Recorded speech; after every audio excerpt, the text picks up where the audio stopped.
Elle ressemblait à n'importe quelle autre infirmière fatiguée quittant un service tardif.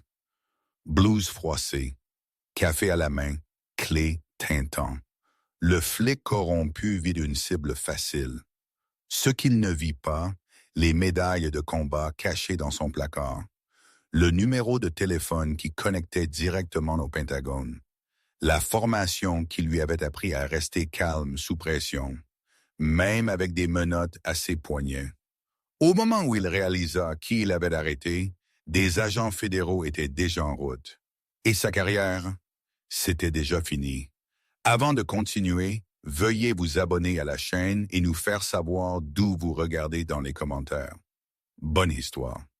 L'autoroute déserte s'étendait à l'infini dans la nuit, vide sauf pour le semi-remorque occasionnel passant comme un fantôme dans l'obscurité.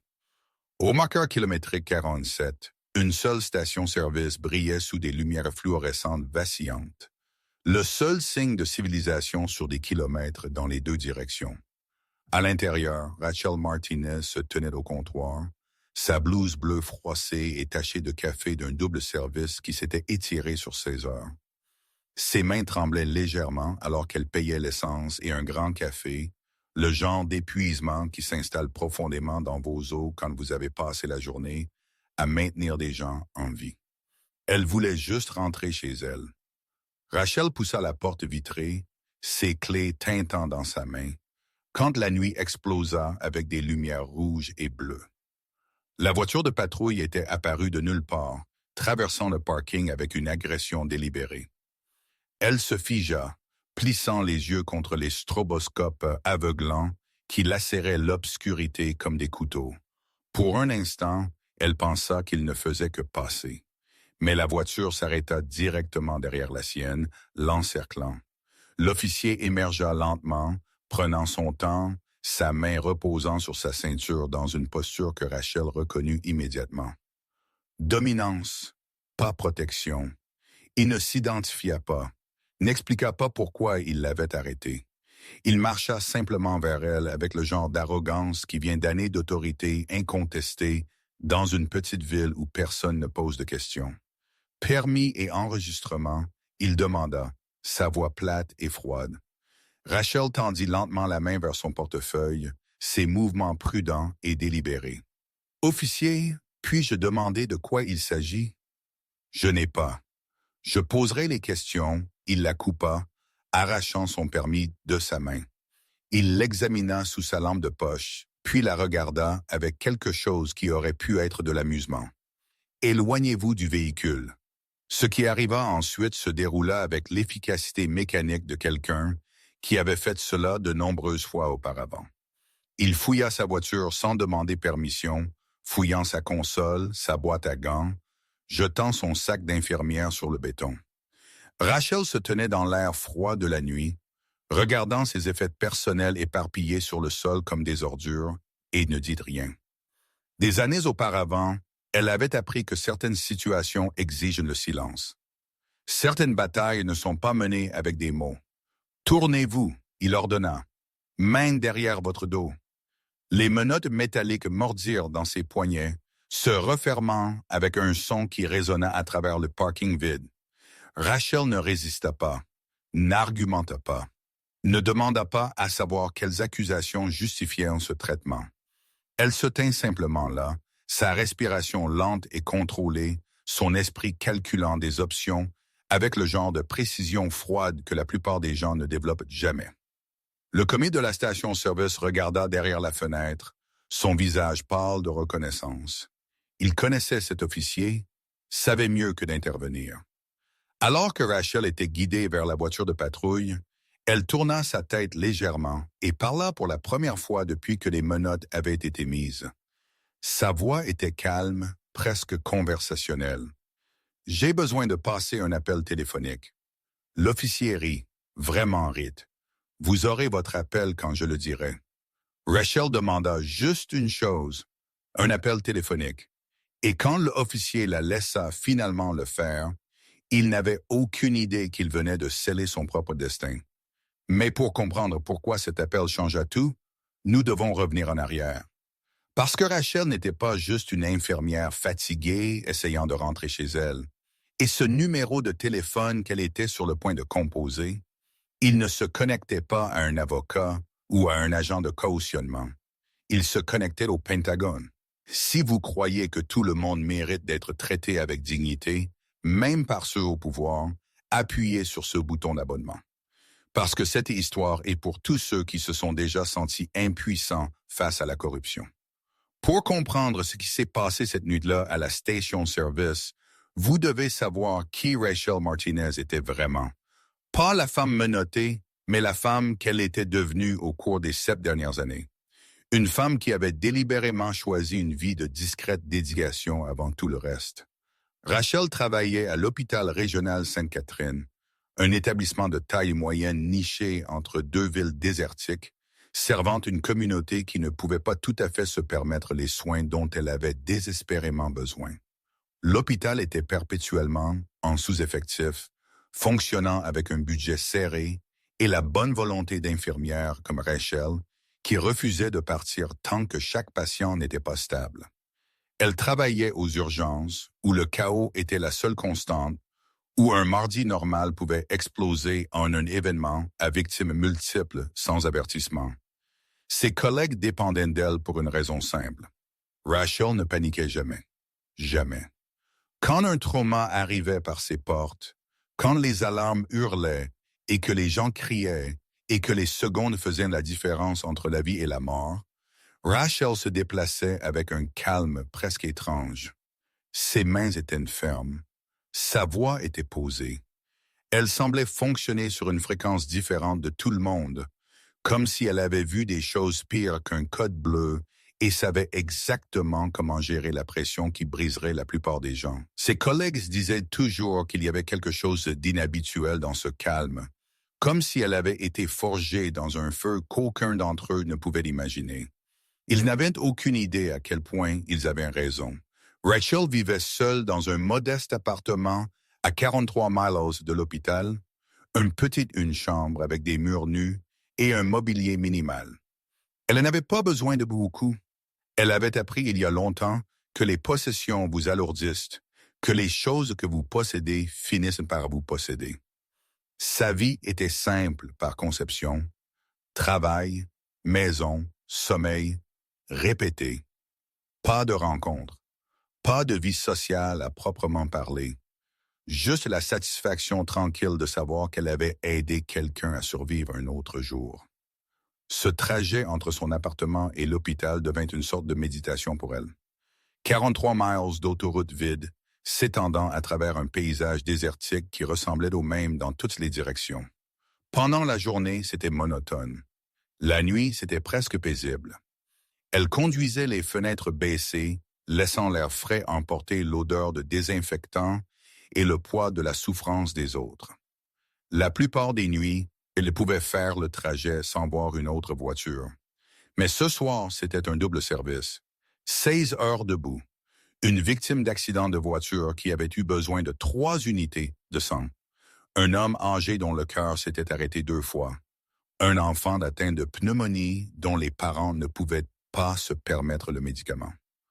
Au moment où Rachel pointait, sa blouse était tachée, ses cheveux étaient sortis de leur attache, et chaque muscle de son corps lui faisait mal d'épuisement.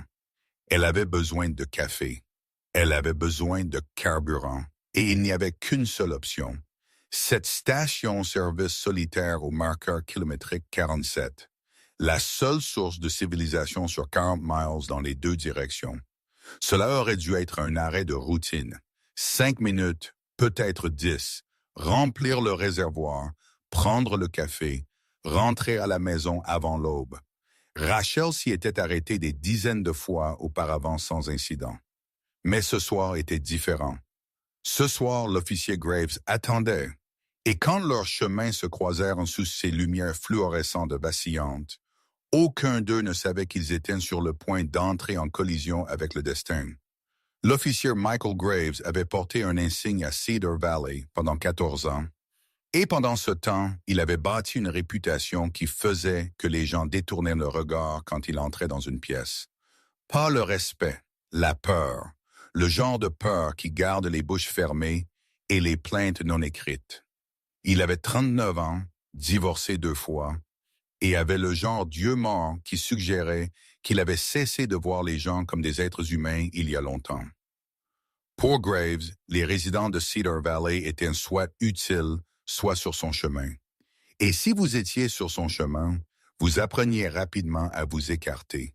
Son schéma était indéniable si quelqu'un prenait la peine de regarder. Il ciblait les vulnérables, les femmes voyageant seules, les travailleurs migrants de passage, les personnes de couleur qui savaient que déposer une plainte pourrait aggraver les choses au lieu de les améliorer. Il avait un instinct pour identifier les gens qui ne se défendraient pas, qui n'avaient pas de connexion, pas de pouvoir, pas de voix que quiconque écouterait. Une mère célibataire sur le chemin du travail, un adolescent sans papier aussi, trop effrayé pour parler, un homme noir âgé qui avait vécu assez pour savoir que la justice n'était pas toujours juste. Grave comprenait le pouvoir et il le maniait comme une arme. Au fil des ans, des plaintes avaient été déposées. Au moins 7 qui étaient parvenues à la paperasserie officielle. Il y en avait des dizaines d'autres qui n'avaient jamais été aussi loin. Des gens qui avaient été avertis par des voisins, par des amis, par d'autres officiers que se plaindre de Graves était une perte de temps, au mieux et dangereuse au pire. Les plaintes qui étaient parvenues au bureau du chef de police avaient une drôle de façon de disparaître, perdues dans les méandres bureaucratiques, rejetées comme des malentendus, enterrées sous une paperasserie qui n'était jamais tout à fait traitée. Parce que Graves n'était pas seulement protégé par son insigne, il était protégé par un réseau. Le réseau des bons vieux garçons de Cedar Valley était profondément enraciné. Le chef de police avait été au lycée avec l'oncle de Graves. Le procureur jouait au poker avec Graves tous les jeudis soirs. Le fils du maire avait une fois eu un DUI que Graves avait fait disparaître. C'est ainsi que le pouvoir d'une petite ville fonctionnait. Des faveurs échangées, des secrets gardés, la loyauté valorisée au-delà de la responsabilité. Graves savait exactement à quel point il était intouchable, et il agissait comme tel. Il y avait Maria Gonzalez, une femme de ménage qui avait accusé Graves de planter de la drogue dans sa voiture lors d'un contrôle routier. Les accusations furent finalement abandonnées, mais pas avant qu'elle ne passe 3 jours en prison et perde son emploi. Il y avait David Shun, un étudiant de passage qui avait déposé une plainte pour usage excessif de la force lors d'un contrôle de permis de routine. Sa plainte fut classée sans suite et il avait été arrêté 2 fois de plus avant de cesser finalement de traverser Cedar Valley.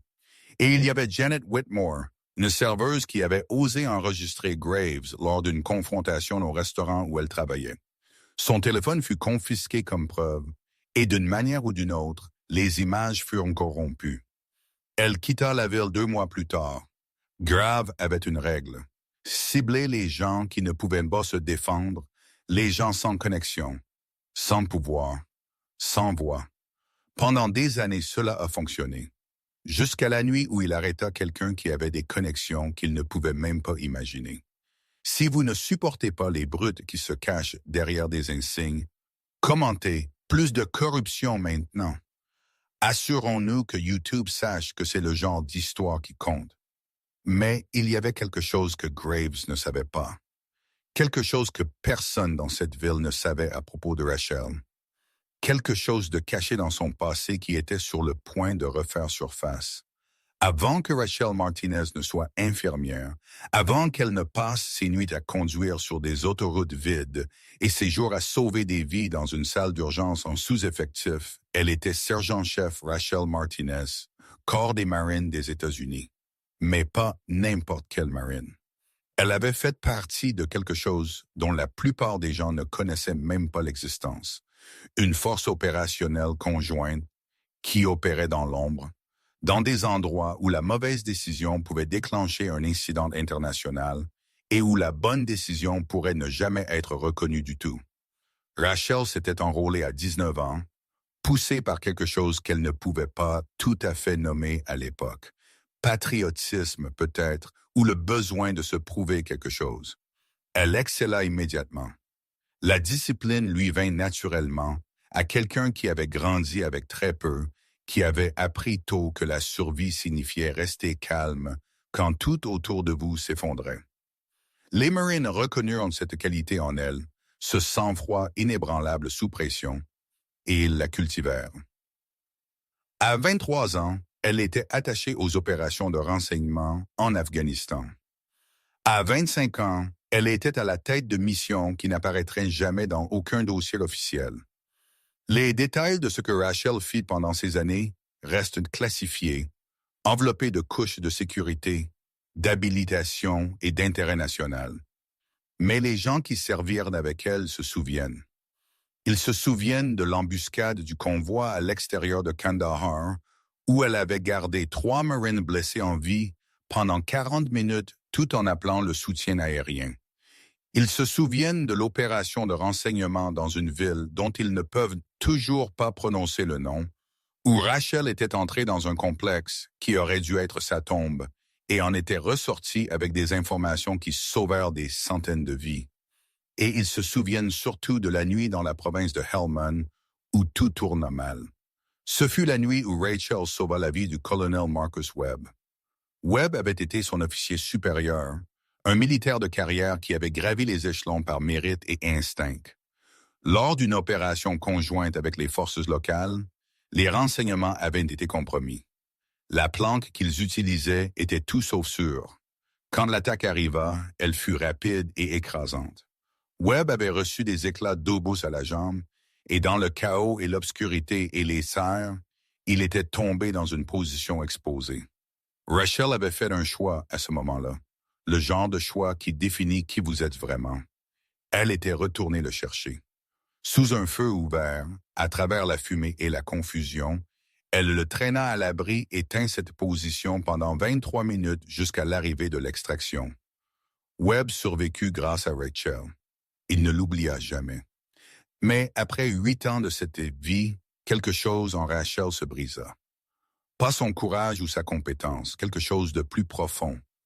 Elle avait passé près d'une décennie dans un monde où guérir signifiait éliminer des menaces, où aider les gens signifiait souvent en blesser d'autres d'abord. Elle sauvait des vies en les prenant, protégeait les innocents en devenant quelque chose qu'ils ne voudraient jamais rencontrer dans une ruelle sombre.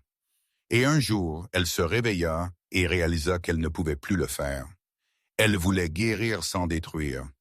Elle voulait sauver des vies sans les prendre. Elle voulait la paix. La transition de marine à infirmière fut brutale. L'école de médecine lui semblait étouffante après des années passées à opérer dans des déserts ouverts et des chaînes de montagnes. Ses camarades parlaient de places de parking et de prêts étudiants, tandis que les rêves de Rachel étaient encore remplis du son des tirs et du poids de décisions qui ne pouvaient être annulées. Mais elle persévéra parce qu'elle s'était fait une promesse. Elle laisserait cette vie complètement derrière elle. Elle deviendrait quelqu'un de nouveau. Rachel avait laissé cette vie derrière elle, enterré l'uniforme au fond de son placard. Changé sa carrière, son style de vie, son identité entière.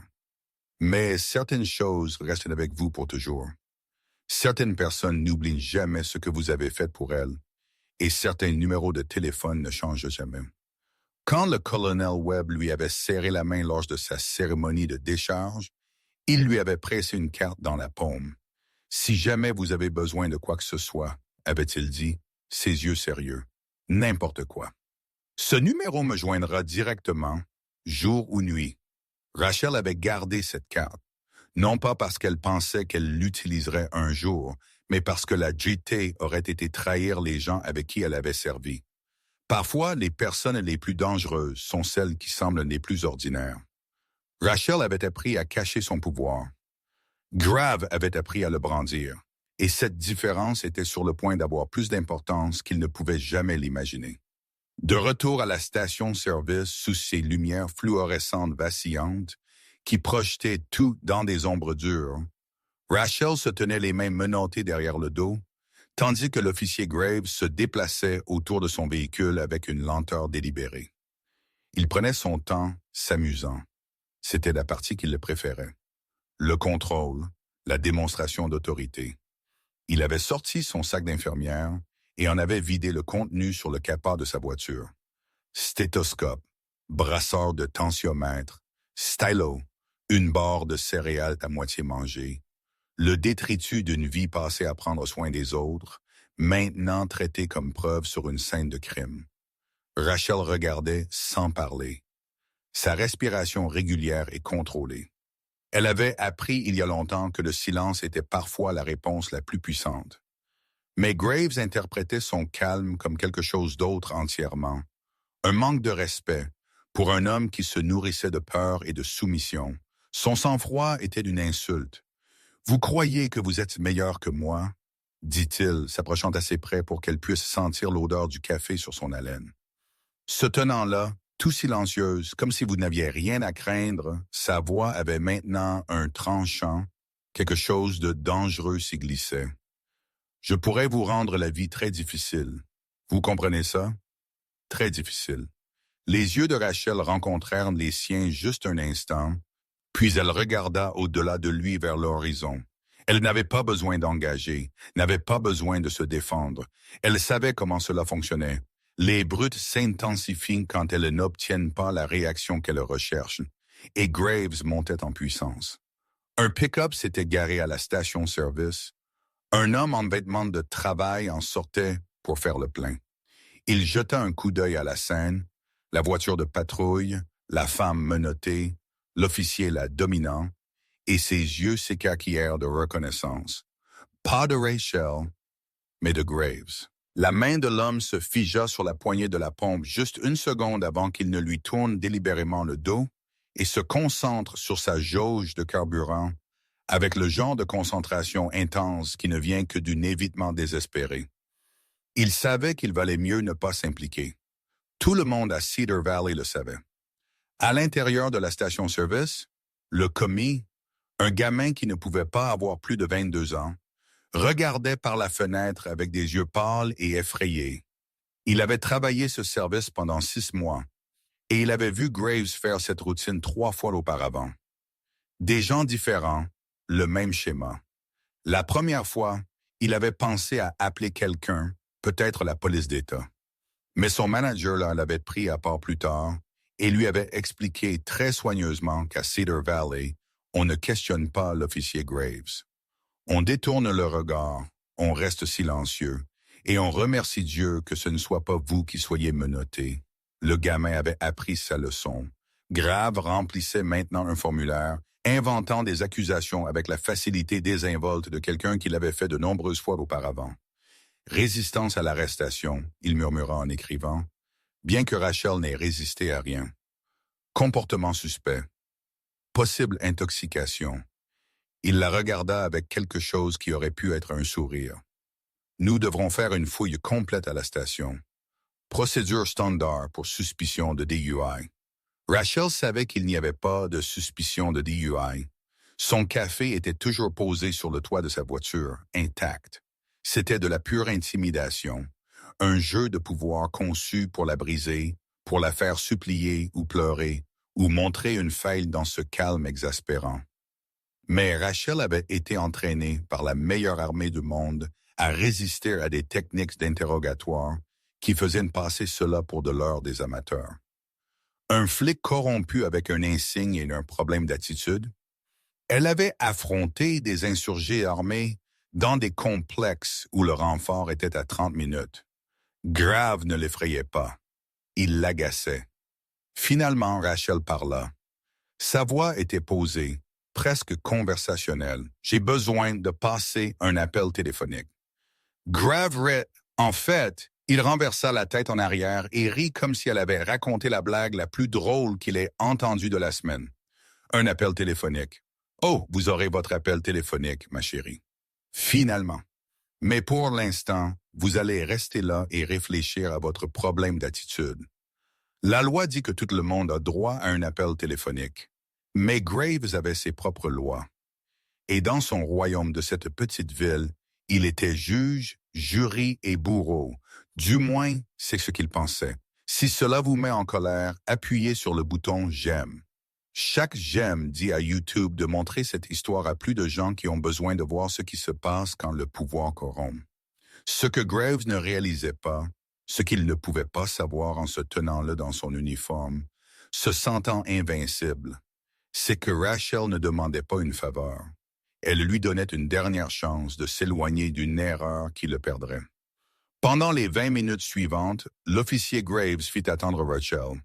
C'était une cruauté calculée, le genre qui vient d'années passées à comprendre exactement comment briser quelqu'un sans jamais poser la main sur lui.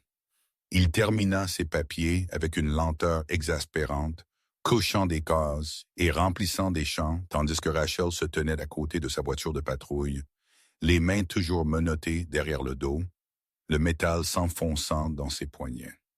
La nuit du désert était devenue froide, et sa mince blouse n'offrait aucune protection contre le vent qui balayait l'autoroute vide. Mais Rachel ne frissonna pas, ne changea pas de poids, ne lui donna pas la satisfaction de voir son inconfort. Grave leva les yeux de son presse-papier occasionnellement, étudiant son visage à la recherche de signes d'effondrement. La plupart des gens craquaient à ce stade.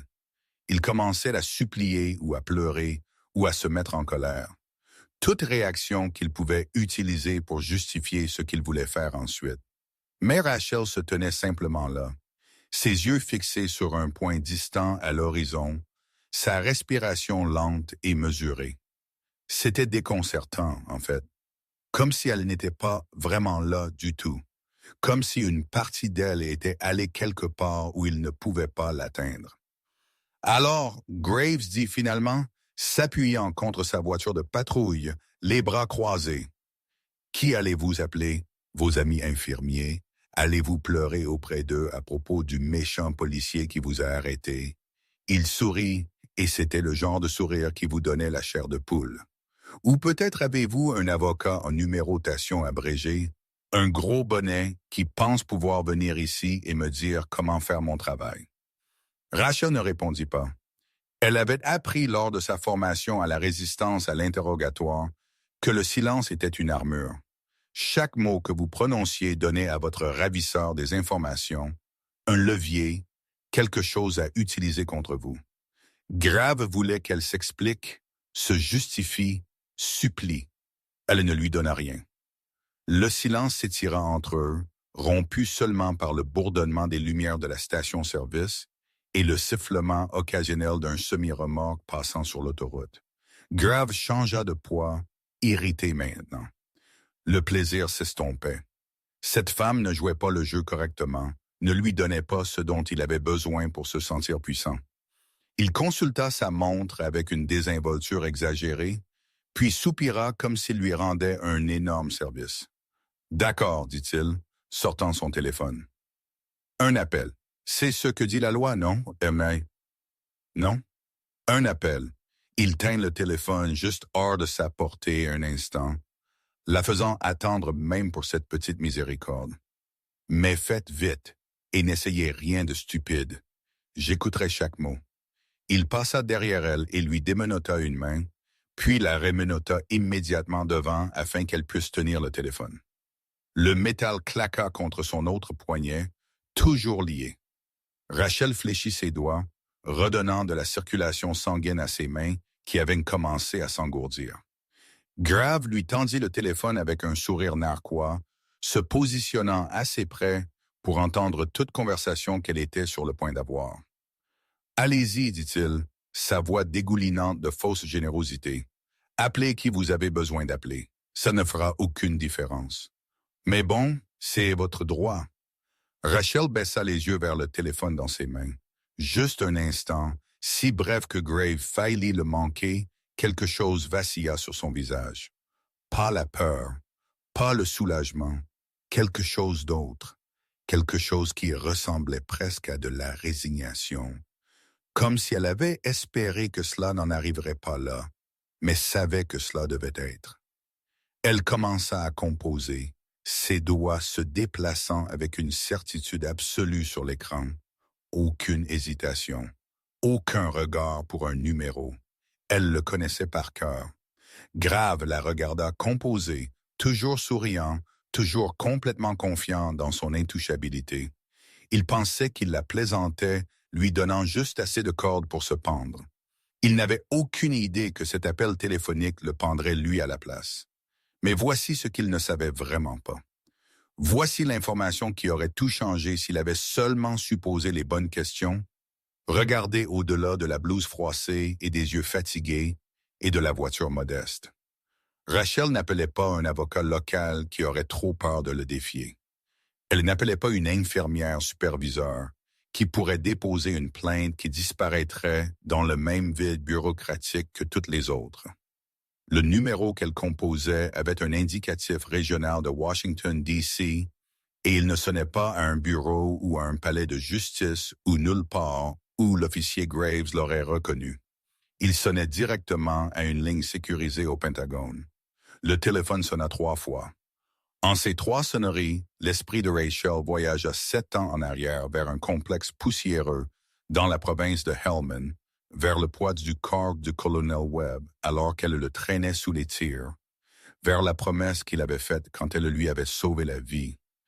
Puis une voix répondit, nette et alerte malgré l'heure tardive. Webb, un seul mot, mais Rachel le reconnut immédiatement. La même voix qui avait commandé des opérations sur 2 continents, qui l'avait guidée lors de sa première mission de combat quand elle avait 23 ans et était terrifiée, qui lui avait dit qu'elle était la meilleure marine avec qui il ait jamais servi. Le colonel Marcus Webb n'avait pas seulement été son officier commandant. Il avait été son mentor, son défenseur, l'homme qui avait écrit la recommandation qui l'avait fait entrer dans les opérations de renseignement.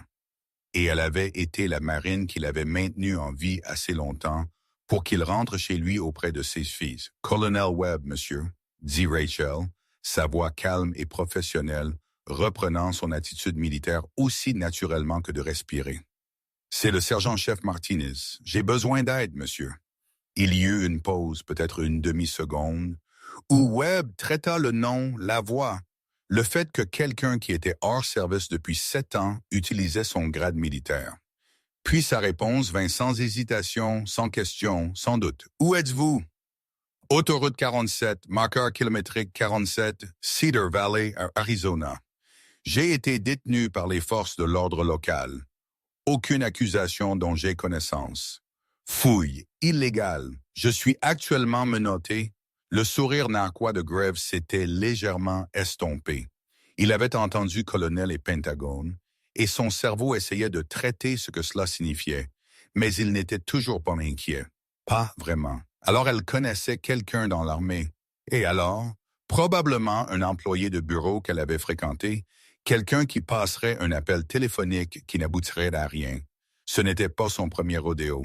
Il avait résisté à des plaintes de gens ayant des relations auparavant. La voix de Webb parvint par le téléphone avec le genre d'urgence contrôlée que Rachel se souvenait des briefings de mission. « Êtes-vous blessé? »« Non, monsieur. »« Quelqu'un d'autre a-t-il été informé? »« Non, monsieur. »« Vous êtes mon premier appel. Nom de l'officier et numéro d'insigne? » Rachel jeta un coup d'œil à l'uniforme de Graves, lisant les informations à voix haute, avec le même ton ferme. Officier Michael Graves, numéro d'insigne 749, département de police de Cedar Valley. Elle entendit Webb écrire, le grattement de la plume sur le papier. Puis sa voix de nouveau, plus dure maintenant. Tenez position. Ne résistez pas. N'aggravez pas. L'aide arrive. 30 minutes maximum. Compris. Compris, monsieur Martinez. La voix de Webb s'adoucit un instant. Vous êtes toujours doué pour rester calme. Pour la première fois depuis que les menottes avaient été mises, Rachel s'autorisa le plus petit des sourires. Oui, monsieur, toujours doué pour cela. Alors restez calme. Cette nuit instantanée, l'appel fut déconnecté. Toute la conversation avait duré moins de 90 secondes. Rachel rendit le téléphone à Graves, ses mains menottées fermes. « Merci pour l'appel. » Graves prit le téléphone. Son expression était à mi-chemin entre la confusion et le dédain. Il avait entendu la conversation, mais ne l'avait pas vraiment comprise. Grades militaires. Pentagone. Un colonel. Mais rien qui lui ressemblait à une menace. Rien qui ne changeait le fait qu'il était un flic avec un insigne et qu'elle était une inconnue menottée au milieu de nulle part. « Vous vous sentez mieux? » demanda-t-il, son sourire narquois revenant.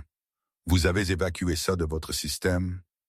À ce moment-là, Graves ne comprenait toujours pas. Il avait entendu Pentagone, mais pensait qu'elle bluffait peut-être. Ou peut-être qu'elle connaissait quelqu'un au RH. Quelqu'un qui déposerait une plainte. Peut-être lui coûter une journée de salaire. Il n'avait aucune idée de ce qui était déjà en marche. Parce que quand le colonel Webb raccrocha ce téléphone, il n'appela pas un avocat. Il appela le directeur de l'agence de renseignement de la Défense. Et cet appel déclencha quelque chose que Graves ne pouvait arrêter même s'il le voulait. Voyez, ce que Graves ne savait pas, c'est que Rachel n'était pas n'importe quelle marine. Elle avait fait partie d'une force opérationnelle conjointe. Collecte de renseignements. Le genre de travail qui vient avec des habilitations qui n'expirent jamais complètement. Et quand quelqu'un avec ce passé est illégalement détenu, cela ne fait pas que sonner l'alarme. Cela déclenche des alertes au plus haut niveau de la sécurité nationale. Il y a des protocoles pour cela, des procédures qui se déclenchent automatiquement lorsqu'un ancien agent de renseignement signale être détenu illégalement. Parce que le gouvernement ne prend pas de risques. Pas quand des informations classifiées pourraient être en danger. Pas quand quelqu'un qui sait des choses qui pourraient compromettre la sécurité nationale est sous la garde d'un officier local inconnu sans surveillance. En 60 secondes suivant l'appel de Webb à la DIA, le dossier de service de Rachel fut tiré. En 2 minutes, son historique d'habilitation de sécurité fut examiné. En 3 minutes, une évaluation des risques fut lancée. Et en 5 minutes, une décision fut prise à des niveaux d'autorité que l'officier Michael Graves n'atteindrait jamais en 10 vies. L'intervention fédérale fut autorisée. Et une fois cette autorisation obtenue, rien ne put arrêter ce qui arrivait. Ni la politique locale, ni la corruption de petites villes, ni le réseau des bons vieux garçons qui avaient protégé Graves pendant 14 ans. Le marteau de la justice tombait. Graves ne l'entendait pas encore. Graves mit Rachel à l'arrière de sa voiture de patrouille et retourna à ses papiers, s'installant sur le siège du conducteur avec l'air satisfait d'un homme qui avait fait cette danse 100 fois auparavant. À travers la grille métallique qui séparait l'avant de l'arrière, Rachel pouvait le voir remplir des formulaires, la regardant occasionnellement dans le rétroviseur pour s'assurer qu'elle était suffisamment misérable. Elle ne l'était pas. Elle était assise, les mains menottées posées sur ses genoux, sa respiration lente et régulière, ses yeux fixés sur l'autoroute qui s'étendait dans l'obscurité. 20 minutes s'écoulèrent comme des heures. Les lumières fluorescentes de la station-service bourdonnaient au-dessus, projetant tout dans cette lueur jaune maladive qui rend le monde irréel. Une voiture s'arrêta, fit le plein et repartit sans que le conducteur ne regarde jamais vers la voiture de patrouille. Le commis à l'intérieur s'était détourné complètement de la fenêtre, faisant comme si toute la scène n'existait pas. C'était Cedar Valley. Vous ne voyiez pas ce que l'officier Graves faisait. Vous ne le voyiez juste pas. Rachel regarda l'autoroute. Elle était douée pour attendre. L'armée lui avait appris que la patience était une compétence de survie, que parfois la chose la plus importante que vous pouviez faire était absolument rien. Elle avait attendu dans la chaleur du désert que des cibles apparaissent. Elle avait attendu dans des positions montagneuses gelées une extraction qui pourrait ne pas venir. Elle avait attendu dans des maisons sûres qui n'étaient pas sûres, écoutant des pas dehors et calculant les chances. Ça, c'était facile. Elle savait que de l'aide arrivait. Elle savait exactement combien de temps cela prendrait. Webb avait dit 30 minutes maximum. Elle le croyait. Graves, quant à lui, était détendu.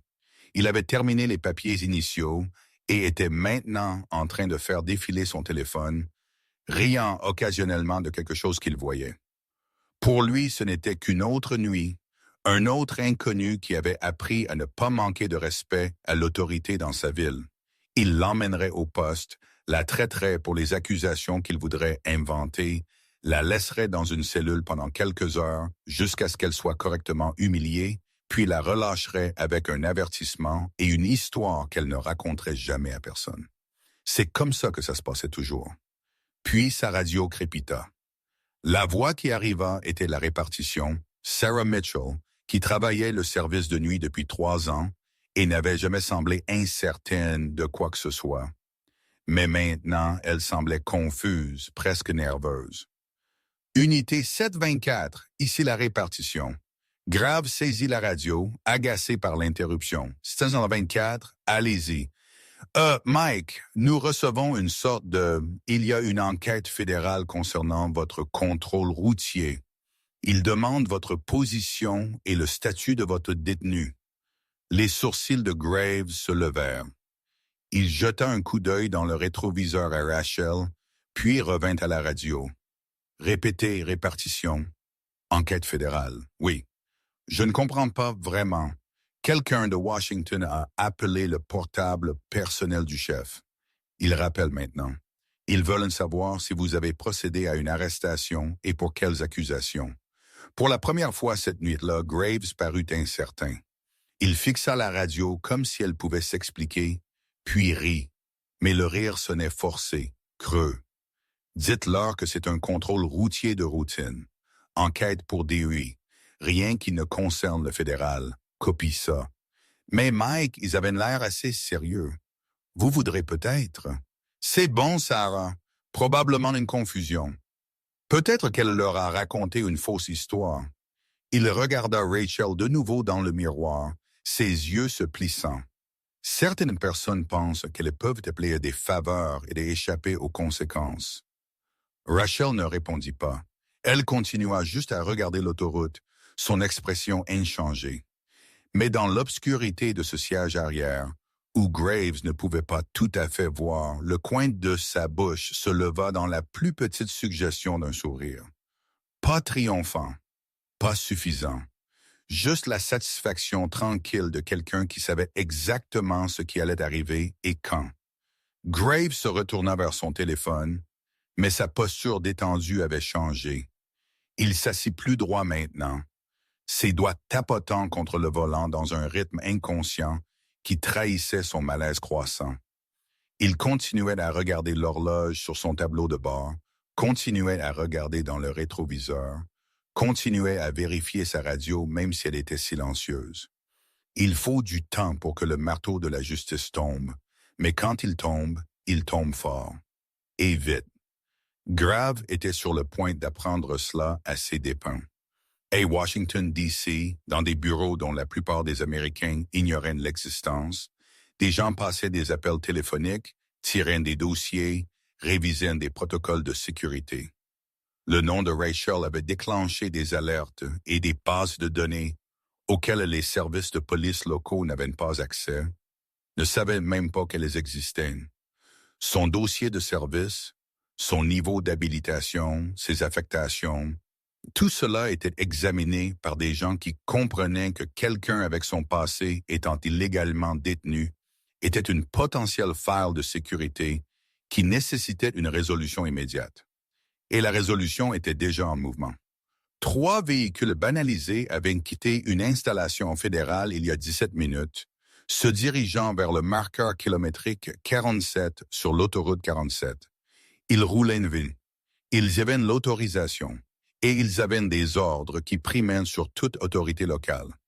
Grave vérifia sa montre, se déplaça sur son siège, jeta un coup d'œil à Rachel une fois de plus. Elle était toujours assise là, calme comme une pierre, regardant l'obscurité comme si elle attendait quelque chose. Cela commençait à le troubler, ce calme, commençant à ressembler moins à de la résignation et plus à de la certitude, comme si elle savait quelque chose qu'il ignorait. L'autoroute resta vide. Les lumières de la station-service continuèrent leur bourdonnement. Et à l'arrière de cette voiture de patrouille, Rachel Martinez attendait avec la patience de quelqu'un qui avait été entraîné à endurer bien pire que cela, sachant que chaque seconde la rapprochait de la justification. Les phares apparurent à l'horizon à exactement 28 minutes après l'appel téléphonique de Rachel. Non pas un véhicule, mais 3 SUV noirs se déplaçant en formation avec le genre de précision qui criait l'autorité fédérale. Ils n'avaient pas leurs lumières clignotantes. Ils n'en avaient pas besoin. La façon dont ils se déplaçaient, la façon dont ils se positionnaient en entrant sur le parking de la station-service, bloquant chaque sortie avec une efficacité tactique, Cela vous disait tout ce que vous aviez besoin de savoir sur qui arrivait et quel genre de pouvoir ils avaient. Graves se leva de sa voiture de patrouille, sa main se déplaçant instinctivement vers sa ceinture, son langage corporel passant de détendu à défensif en quelques secondes. Il regarda les SUV se garer en demi-cercle parfait autour de son véhicule, les moteurs coupant simultanément. Pendant un instant, rien ne se passa. La nuit du désert était silencieuse, sauf pour le bourdonnement de ses lumières fluorescentes et le tic-tac des moteurs qui refroidissaient. Puis les portes s'ouvrirent. 6 agents fédéraux sortirent. Ils portaient des costumes sombres et des oreillettes tactiques, et chacun d'eux se déplaçait avec le but de contrôler de personnes qui faisaient cela pour gagner leur vie au plus haut niveau. Ce n'étaient pas des flics locaux jouant à se déguiser. C'étaient des professionnels, FBI, DIA, peut-être la sécurité intérieure. C'était difficile à dire et ça n'avait pas d'importance. Ce qui importait, c'étaient les insignes qu'ils portaient à leur ceinture et l'autorité absolue qui rayonnait d'eux comme de la chaleur. L'agent principal était une femme dans la quarantaine, des cheveux gris striants, ses cheveux foncés, son expression neutre, mais ses yeux vifs comme de l'acier chirurgical. Elle s'approcha de Grave avec le genre de calme qui vient de savoir que vous avez toutes les cartes en main. Derrière elle, les autres agents se déployèrent, prenant des positions qui n'étaient pas menaçantes, mais pas décontractées non plus. Tout ce qu'ils faisaient était mesuré, professionnel et absolument sous contrôle. Officier Graves, dit l'agent principal, sa voix portant facilement à travers le parking. Je suis l'agent spécial Diana Foster, agence de renseignement de la Défense. Nous devons parler. Le visage de Graves subit une transformation remarquable en environ 3 secondes. Confusion d'abord. Que faisait la DI ici? Puis reconnaissance que c'était sérieux, beaucoup plus sérieux qu'il ne l'avait anticipé. Puis la peur rampant autour des bords alors que son cerveau commençait finalement à assembler des pièces qu'il aurait dû voir venir. « Je ne comprends pas », dit Graves, et sa voix avait perdu ce ton arrogant. « C'est une affaire locale, un contrôle routier. Vous n'avez pas de juridiction. Nous avons toute la juridiction dont nous avons besoin. » Foster le coupa en douceur. « Votre détenu a une habilitation de sécurité active avec le département de la Défense. Sa détention illégale constitue une potentielle faille de sécurité. Cela en fait une affaire fédérale. » Elle fit un geste vers la voiture de patrouille. « Nous allons devoir lui parler. » Maintenant, 2 agents passèrent devant Grave avant qu'il ne puisse répondre, ouvrant la porte arrière de sa voiture de patrouille. Rachel les regarda avec la même expression calme qu'elle avait portée toute la nuit. L'un des agents, un homme plus jeune aux yeux doux, s'accroupit à son niveau. « Madame, êtes-vous blessée? » demanda-t-il gentiment. « L'officier vous a-t-il fait du mal de quelque manière que ce soit? »« Non, » dit Rachel doucement. « Je ne suis pas blessé. Nous allons vous enlever ces menottes maintenant. Est-ce d'accord? » Rachel hocha la tête et tendit ses poignets. L'agent sortit une clé et en quelques secondes, les menottes s'ouvrirent en un clic et tombèrent. Rachel frotta ses poignets, là où le métal avait laissé des marques rouges, fléchissant ses doigts. L'agent l'aida à sortir du véhicule avec une courtoisie qui contrastait fortement avec tout ce que Graves avait fait cette nuit-là. « Madame Martinez, » dit l'agent Foster, s'approchant de Rachel avec de l'inquiétude gravée sur ses traits professionnels. « Je m'excuse pour ce que vous avez vécu ce soir. Le colonel Webb nous a informés de la situation. Nous allons avoir besoin d'une déclaration de votre part. Mais d'abord, avez-vous besoin de soins médicaux? »« Non, » dit Rachel, « je vais bien. Merci d'être venu. » Grave balbutiait maintenant, son autorité s'effondrant comme du sable. « Attendez un instant, elle conduisait de manière erratique. J'avais des raisons probables. Je faisais mon travail. » Foster se tourna vers lui avec une expression qui pourrait geler de la lave. « Officier Graves, je vais vous arrêter là. Quand nous avons consulté vos dossiers, nous avons trouvé quelque chose d'intéressant. 7 plaintes formelles contre vous au cours des 4 dernières années, toutes impliquant une détention illégale, un usage excessif de la force ou des violations des droits civiques, toutes mystérieusement rejetées ou perdues dans le système de classement de votre département. Grave Paulette. Celles-là ont toutes été enquêtées. Celles-là. Nous avons également trouvé autre chose, poursuivit Foster, sa voix coupant ses protestations comme un couteau. 3 de ces plaintes ont été déposées par d'anciens militaires, des personnes ayant des habilitations de sécurité actives ou récemment expirées, des personnes que vous avez ciblées spécifiquement. Elle s'approcha. Vous voyez, lorsque vous détenez illégalement quelqu'un ayant le passé de Mme Martinez, vous ne déclenchez pas seulement une plainte locale. Vous déclenchez un examen fédéral. Et une fois que nous avons commencé l'examen, nous avons trouvé un schéma. Un schéma très inquiétant. C'est là que tout ce que Graves pensait savoir sur le pouvoir fut bouleversé. Parce qu'il avait passé des années à être le plus gros poisson dans un petit étang. Mais il venait de pêcher un requin de l'océan. Et ce requin avait des amis. Un autre agent s'approcha, tenant une tablette. « Officier Graves, vous êtes arrêté pour violation des droits civiques sous couvert de la loi, détention illégale et falsification de rapports de police. Vous avez le droit de garder le silence. Tout ce que vous direz pourra et sera utilisé contre vous devant un tribunal. » Les mots que Graves avait prononcés à d'innombrables personnes au cours de sa carrière lui étaient maintenant adressés. Ses mains étaient menottées, les mêmes menottes qu'il avait utilisées sur Rachel. Et le clic du métal sur ses poignets résonna à travers le parking avec une finalité poétique. À l'intérieur de la station-service, le jeune commis regardait bouche bée.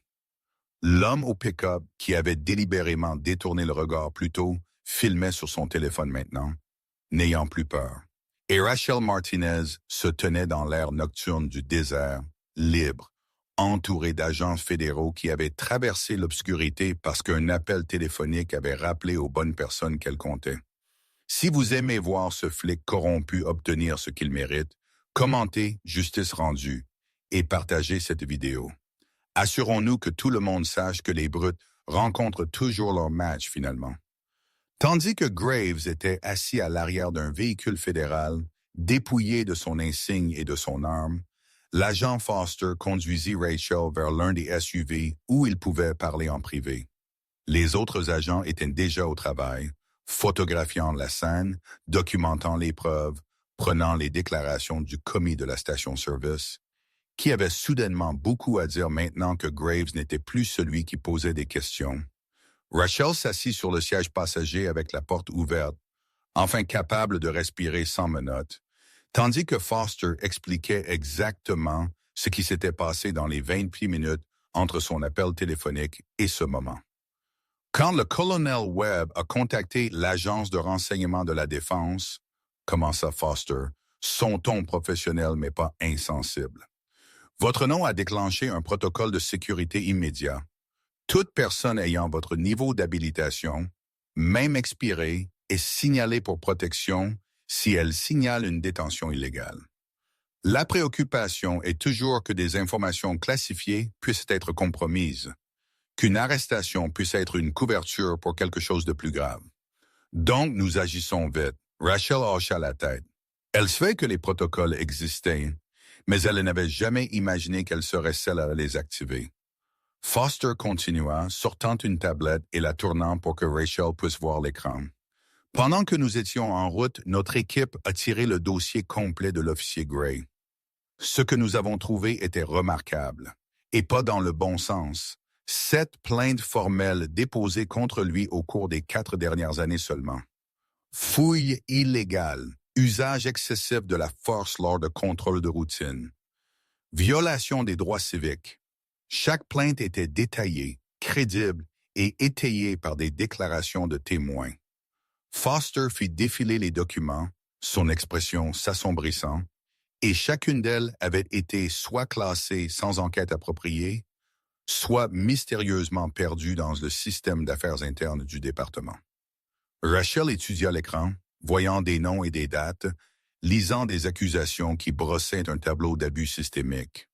Maria Gonzalez, David Chun, Janet Whitmore. des personnes dont la vie avait été perturbée, dont les plaintes avaient été réduites au silence, dont les voix avaient été effacées par un système conçu pour protéger les siens. Lorsque nous avons contacté la division des affaires internes du département de police de Cedar Valley, dit Foster, ils ont affirmé n'avoir aucune trace de la plupart de ces plaintes. Mais nous avons des empreintes numériques, des courriels, des documents de dépôt initiaux. Quelqu'un a délibérément enterré ces affaires. Elle regarda Rachel.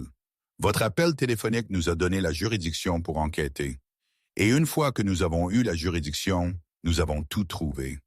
Vous voyez, Graves pensait qu'il avait été protégé toutes ces années. Et il l'avait été. Par la corruption locale, par les bons vieux garçons, par un système qui détournait le regard. Mais il n'avait jamais été protégé de cela. Parce que la surveillance fédérale ne se soucie pas de la politique locale. La surveillance fédérale ne se soucie pas si vous jouez au poker avec le procureur ou si votre oncle est allé au lycée avec le chef de la police. La surveillance fédérale se soucie des schémas, des preuves et des violations des droits constitutionnels. Et Graves avait laissé une trace des trois. Mais voici ce qui a rendu les choses encore pires pour Graves.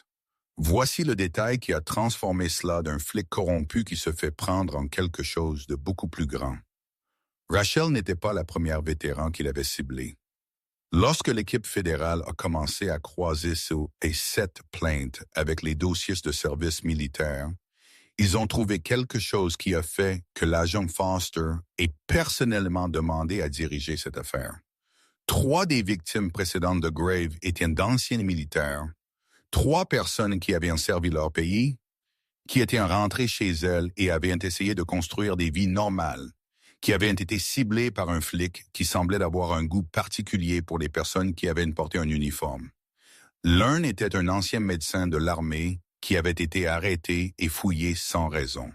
Un autre était un vétéran de la marine qui avait été arrêté pour des accusations de drogue fabriquées qui furent ensuite abandonnées. Le troisième était un marine, pas si différent de Rachel, qui avait déposé une plainte pour usage excessif de la force qui avait disparu dans le vide des affaires internes. Graves avait un schéma, dit Foster, sa voix tendue d'une colère contrôlée. Nous ne savons pas s'il ciblait spécifiquement les vétérans ou si c'était une coïncidence. Mais le schéma est là. 3 militaires, 3 plaintes enterrées. Et maintenant vous, la 4e, sauf que vous aviez quelque chose que les autres n'avaient pas. Vous aviez une ligne directe vers quelqu'un qui pouvait faire écouter les gens. Rachel s'assit tranquillement, traitant cela. Elle pensa à ses autres vétérans, aux médecins et aux marins de la marine et aux marines qui avaient essayé d'obtenir justice et avaient été ignorés.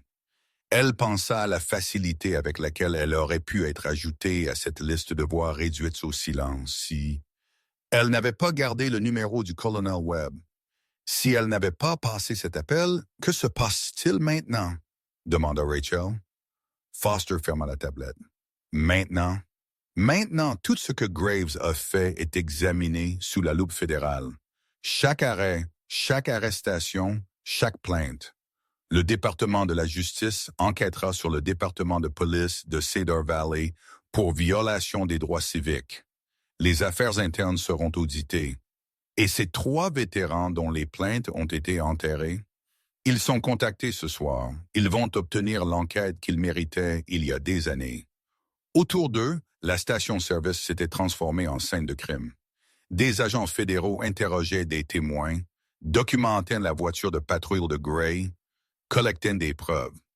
Le chef de la police locale était arrivé, l'air pâle et ébranlé, réalisant que son département était sur le point d'être retourné de fond en comble. Le réseau des bons vieux garçons qui avaient protégé Graves pendant 14 ans s'effondrait en temps réel, démantelé par des gens qui opéraient à un niveau où les faveurs locales ne signifiaient rien. Rachel regardait tout cela se dérouler avec un étrange sentiment de détachement. Elle n'avait pas voulu cela. N'avait pas voulu être le catalyseur d'une enquête fédérale ou la personne qui ferait tomber un système corrompu. Elle voulait juste rentrer chez elle après un long service. Mais parfois, la justice n'attend pas les moments opportuns. Parfois, elle arrive en pleine nuit à une station-service isolée, déclenché par un appel téléphonique de quelqu'un qui refusait d'être réduit au silence. « Madame Martinez, dit Foster doucement, vous avez fait la bonne chose. Passez cet appel. Tenir bon pour vous-même. Vous avez probablement sauvé la prochaine personne que Graves aurait ciblée. » Rachel hocha lentement la tête. Peut-être que c'était vrai. Peut-être que cela rendait tout cela utile. Mais surtout, elle se sentait juste fatiguée. L'officier Michael Graves était assis à l'arrière d'un SUV fédéral menotté avec son propre équipement, regardant le vide. Les accusations que l'agent Foster lui avait lues résonnaient encore dans sa tête. Violation des droits civiques sous couvert de la loi, détention illégale, falsification de rapports de police, obstruction à la justice. Chacune comportait des années de prison. Chacune était documentée, prouvée, impossible à rejeter ou à enterrer. Son insigne était dans un sac de preuves sur le capot de sa voiture de patrouille, à côté de son arme de service. 14 ans d'autorité arrachés en moins de 30 minutes. D'autres voitures de police de Cedar Valley étaient arrivées, leurs officiers se tenant en groupe maladroit près de la station-service, parlant à voix basse tandis que les agents fédéraux se déplaçaient autour d'eux comme s'ils n'étaient même pas là. Certains de ces officiers semblaient choqués. Quelques-uns semblaient en colère, grommelant sur la juridiction et le dépassement fédéral. Mais plus que quelques-uns semblaient soulagés, vraiment soulagés, parce qu'ils avaient travaillé avec Graves pendant des années, avaient vu comment il opérait, avaient entendu les rumeurs et ressenti la tension chaque fois qu'il était là. Certains d'entre eux avaient aussi eu peur de lui, peur de ce qu'il pourrait faire s'ils le questionnaient, peur du réseau qui le protégeait, peur de devenir eux-mêmes des cibles. L'officier Jenny Reyes, une vétérane de 5 ans du département, se tenait à l'écart des autres. Elle regardait les agents fédéraux travailler avec quelque chose qui ressemblait à de la justification dans ses yeux. Il y a 3 ans, elle avait essayé de signaler Graves pour avoir planté des preuves lors d'un contrôle routier. Son sergent l'avait prise à part et lui avait fortement suggéré qu'elle s'était trompée, qu'accuser un collègue officier de quelque chose comme cela pourrait ruiner sa carrière. Elle avait reculé, était restée silencieuse et s'était sentie malade à ce sujet chaque jour depuis. Maintenant, elle avait des tombes assises menottées et sentait un poids qu'elle avait porté pendant des années commencer à se soulever. Le chef de la police, Thomas Brennan, se tenait près de son véhicule, passant des appels téléphoniques. Son visage était rouge, sa voix montant et descendant alors qu'il parlait à quelqu'un. Probablement le maire, peut-être un avocat, certainement quelqu'un qu'il espérait pouvoir arranger ça. Mais il n'y avait pas de solution. La juridiction fédérale signifiait que l'enquête était hors de ses mains. Le département de la justice allait fouiller chaque dossier, chaque plainte, chaque arrestation que son département avait effectuée au cours de la dernière décennie. Le réseau des bons vieux garçons qu'il avait cultivés, les faveurs qu'il avait échangées, les plaintes qu'il avait enterrées, tout cela était sur le point d'être exposé sous le genre de surveillance qui détruit des carrières et conduit parfois à des mises en accusation. Brennan croisa le regard de l'agent Foster à travers le parking. Elle le regarda avec une expression qui n'était ni sympathique ni hostile, juste froidement professionnelle. Il détourna le regard en premier. Il savait ce qui allait arriver. D'ici le matin, les médias arriveraient. D'ici l'après-midi, l'histoire serait partout. Flics de petite ville arrêtés par des agents fédéraux. Schéma d'abus. Plaintes enterrées. Victimes obtenant enfin leur jour. Le genre d'histoire qui détruit les réputations et met fin aux administrations. À l'intérieur du SUV fédéral, Graves parla finalement. Sa voix était calme, presque confuse. Je faisais juste mon travail. L'agent assis à côté de lui, un homme qui faisait ce travail depuis 15 ans et avait entendu toutes les excuses, ne répondit pas immédiatement. Puis il dit, simplement, « Non, vous ne l'étiez pas. » Grave le regarda, quelque chose de désespéré vacillait dans ses yeux. « Vous ne comprenez pas comment c'est ici. Ces gens, ils ne respectent pas l'autorité à moins que vous ne les fassiez la respecter. Vous devez être dur. Vous devez leur montrer. Vous avez terrorisé des gens, interrompit l'agent, sa voix toujours calme, mais avec une pointe d'acier en dessous. Vous avez ciblé des individus vulnérables parce que vous saviez qu'ils ne pouvaient pas se défendre. Vous avez abusé de votre autorité pendant 14 ans. Ce n'est pas être dur, c'est être une brute avec un insigne. La bouche de Graves s'ouvrit comme s'il voulait discuter, mais rien ne sortit. Que pouvait-il dire? Les preuves étaient accablantes. Le schéma était indéniable. Sa protection avait disparu. Et assis là, à l'arrière de ce SUV, portant des menottes qui avaient été sur des dizaines de personnes innocentes avant lui, Graves comprit finalement que son monde était terminé. Le commis de la station-service donnait maintenant sa déclaration, racontant aux agents fédéraux tout ce qu'il avait vu, pas seulement ce soir, mais au cours des 6 derniers mois. Chaque arrêt douteux, chaque confrontation intimidante, chaque fois que Graves avait fait peur à quelqu'un de se défendre. Le gamin parlait vite, comme s'il avait retenu tout cela trop longtemps, et que ça débordait enfin. D'autres témoins se présentaient également. L'homme au pick-up, une serveuse du restaurant du coin qui avait vu Graves harceler des clients.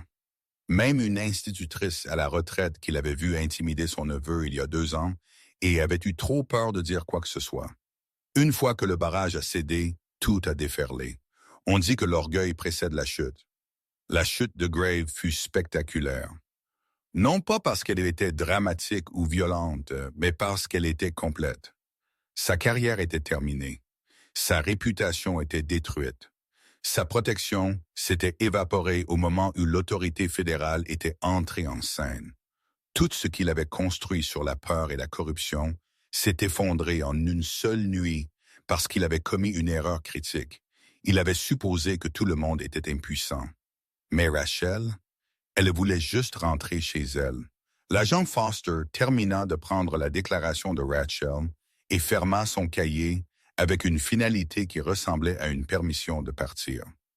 Ils avaient parlé pendant 20 minutes, Rachel expliquant l'arrêt, la fouille, les menottes, chaque détail documenté avec la précision qui deviendrait plus tard une preuve dans une affaire fédérale. Maintenant, c'était fait. Rachel sentit l'épuisement s'installer plus profondément dans ses os, le genre de fatigue qui vient non seulement de l'effort physique, mais d'une dépense émotionnelle qu'elle n'avait pas prévue ce soir. Madame Martinez, dit Foster, lui tendant la main, au nom du gouvernement fédéral, je m'excuse pour ce que vous avez vécu ce soir. Ce que l'officier Graves a fait était illégal, inconstitutionnel et inexcusable. Vous n'auriez jamais dû être mise dans cette situation. Rachel lui serra la main, appréciant la formalité des excuses, même si cela ne pouvait pas annuler les dernières heures. Merci, Adjunct Foster, d'être venu, d'avoir écouté. Nous aimerions vous offrir un retour à la maison, continua Foster, ou à un hôtel si vous préférez. Après ce que vous avez traversé, vous ne devriez pas avoir à conduire. Rachel regarda sa voiture, sa modeste berline de 8 ans avec la peinture fanée et l'autocollant d'école d'infirmière qu'elle n'avait jamais pris la peine d'enlever. Son café était toujours posé sur le toit, froid depuis longtemps. Son sac d'infirmière était toujours éparpillé sur le capot où Graves l'avait jeté. Mais c'était sa voiture et elle voulait la conduire. Elle avait besoin de la conduire, en fait. Elle avait besoin de sentir ce contrôle, cette indépendance, ce simple acte de choisir son propre chemin vers la maison. « Je vais conduire moi-même, dit Rachel doucement. « Merci.